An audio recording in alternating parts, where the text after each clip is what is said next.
Mafia 3 launched in October 2016, and its 3 story expansion DLCs were later released in 2017. Faster Baby released March 2017, Stone's Unturned DLC released May 2017, and Sign of the Times DLC released July 2017. All 3 of these story DLCs featured Lincoln Clay as the protagonist. But what if I told you that Mafia 3 was supposed to have a story DLC where you played as Vito Scaletta and went back to Empire Bay to see what happened to Joe, but that DLC got scrapped?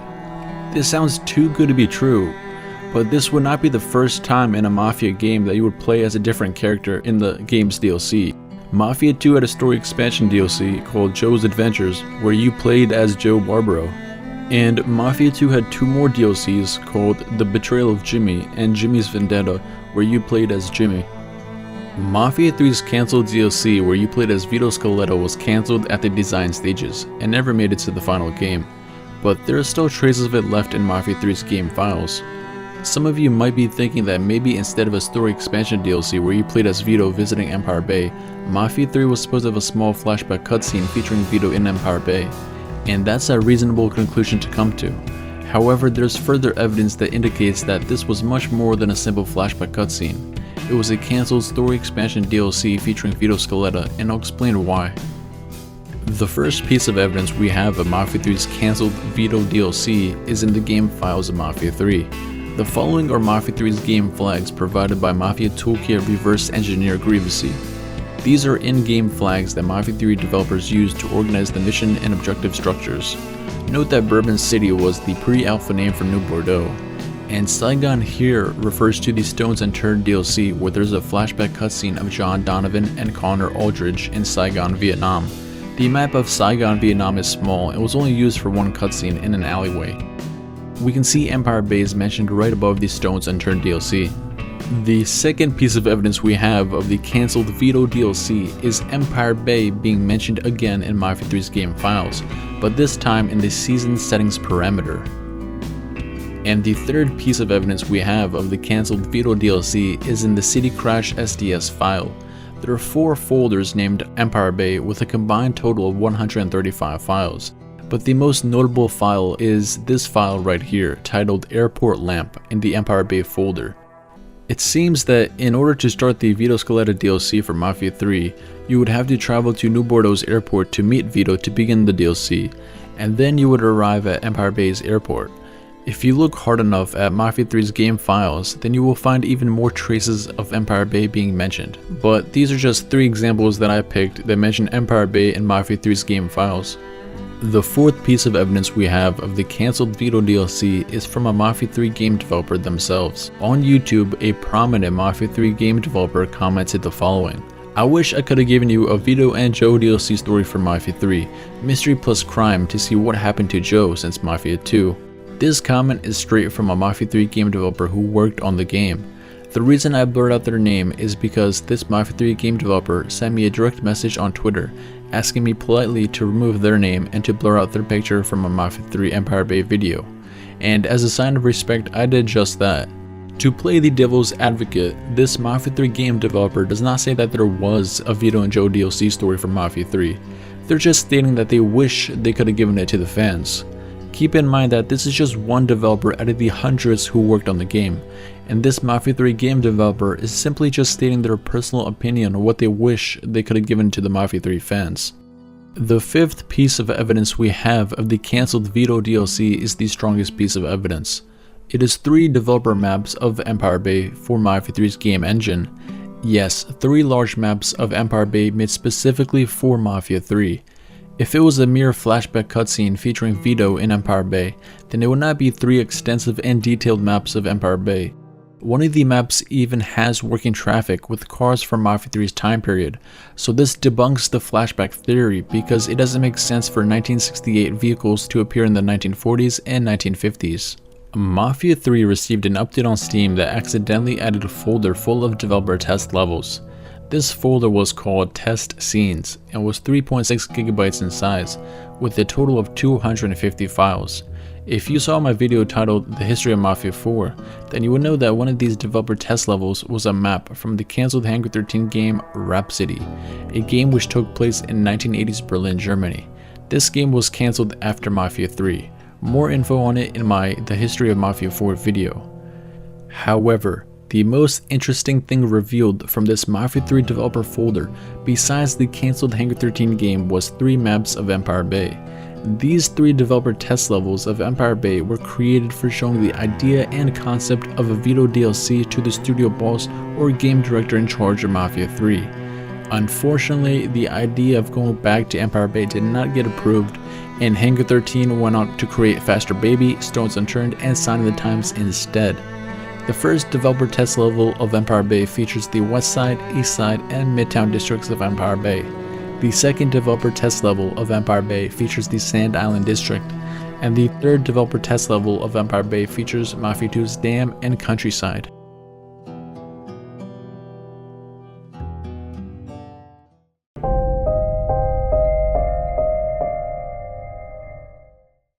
The first map of Empire Bay features the West Side, East Side, and Midtown districts of Empire Bay. The buildings are missing textures, but the interesting thing to note here is that the map also has working traffic, featuring vehicles from Mafia 3's time period. This is more proof that this was not going to be a mere flashback cutscene of Empire Bay, but instead a story expansion DLC. If this map was for cutscene purposes, then the map would be much smaller, and there would not be vehicles from Mafia 3's time period, because Mafia 3 takes place in 1968, and Mafia 2 takes place in the 1940s and 1950s. And now for those die-hard Mafia fans, I will now explore every inch of this map. Feel free to skip this video if you wish to see Empire Bay Map 2 or Empire Bay Map 3. Timestamps are listed in the video's description.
This second map of Empire Bay features the Sand Island district from Mafia 2. The fifth mission from Mafia 2, the Buzzsaw, took place in this district 23 years ago.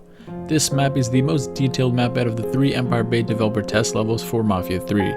There are no missing textures for the buildings, and everything is pretty much present. Even the inside of the Steaks and Shops restaurant has textures, and it can be damaged with destruction properties. And now, for those die-hard Mafia fans, I will now explore every inch of this map. Feel free to skip this video if you wish to see Empire Bay Map 3 or the conclusion of this video. Timestamps are listed in the video's description.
This third map of Empire Bay features the Culver Dam and the countryside from Mafia 2. Mafia 2 2010 does not have a countryside, but it does have this Culver Dam. If you don't recognize this district from Mafia 2, it's probably because it was added in Mafia 2's Joe's Adventures DLC. This DLC increases the map for Mafia 2 and adds many new locations. One of these new locations is the Dam District, which includes a yacht club. According to Mafia 2's loading screen, the hills behind Empire Bay are dominated by the fantastic Culver Dam.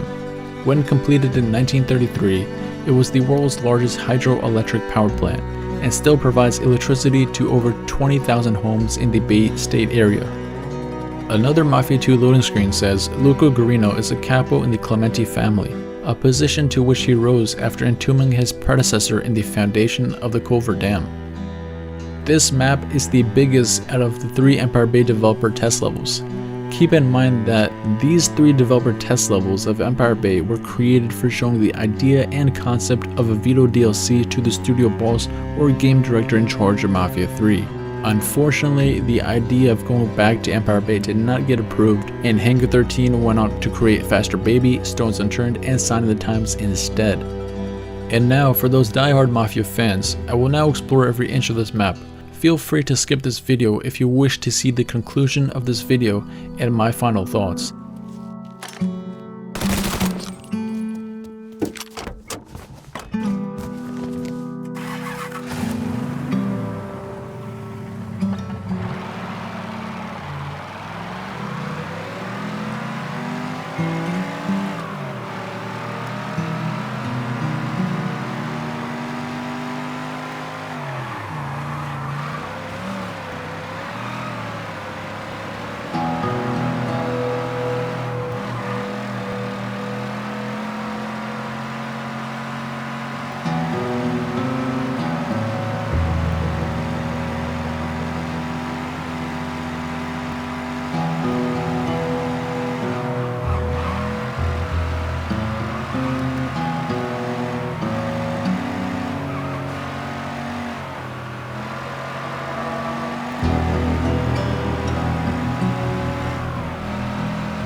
In conclusion, it is a shame that we did not get to see a Vito and Joe DLC story for Mafia 3, a mystery plus crime themed story expansion to see what happened to Joe Barbaro since the events of Mafia 2 would have been awesome. It would have been cool to revisit Empire Bay in 1968 on an updated game engine, but it's a shame because it feels like some developers of Hangar 13 did want it. Sadly, the idea and concept of a Vito DLC was canned and Hangar 13 published 3 DLCs instead. One about killing a racist cop, one about a guy making nukes, and one about a satanic cult. Yes, these DLCs are unique and well made, but they have absolutely nothing to do with the title Mafia. The reason why so many Mafia 1 and Mafia 2 fans don't like Mafia 3 is because the game is called Mafia, yet you don't play as a mafioso. Instead, you hunt down and kill the Mafia. Mafia 3 is like Assassin's Creed Rogue, where instead of playing as an assassin, you play as a Templar, hunting down the assassins. Many Mafia game fans just wanted to play as a mafioso in Mafia 3, and this scrapped Vito DLC would have pleased those Mafia fans. A Vito DLC would have helped clear up the confusion about Joe Barbaro being either dead or alive in the game, because Mafia 3's story intentionally misleads the player into thinking Joe Barbaro died. In the Vito side missions, it is revealed by Vito that Joe died brutally in Chicago, but Vito was given bad information, and that's not true. In the ending of Mafia 3, it is revealed to the player that Joe Barbaro is indeed alive. He is Leo Galante's driver. This was set up to surprise and shock the player at the end. Joe has the same scar on his chin, and he's wearing the same outfit from Joe's Adventures DLC. Even the head file for the model says Joe, and the official Mafia Game Twitter and CEO of Hangar 13 Games confirmed that yes, it is indeed Joe Barbaro at the end of Mafia 3. With a cliffhanger ending like that, a Vito DLC would have been perfect, but unfortunately, Hangar 13 studio boss or game director had other ideas and wanted to try something new. Sorry kid, Mafia 3's Vito DLC wasn't part of the deal. Let me know in the comments below what your thoughts are on this scrapped Vito DLC for Mafia 3. Do you think Hangar 13 made a huge mistake working on 3 separate DLCs instead of working on one giant Vito DLC? And do you like the current DLCs for Mafia 3? Which one's your favorite? I personally like the Faster Baby DLC because it added a countryside to Mafia 3 and made the map bigger, just like Mafia 2's Joe's Adventures DLC, which made the map bigger and added new locations to the game. Let me know what your thoughts are in the comments below. And as always, thanks for watching. And thank you for helping me reach 80,000 subscribers on YouTube. I couldn't do it without you. Thank you. Lake Park, scene dark, silvery moon is shining through the trees. Cast to me you, sound of kisses floating on the breeze. Act 1,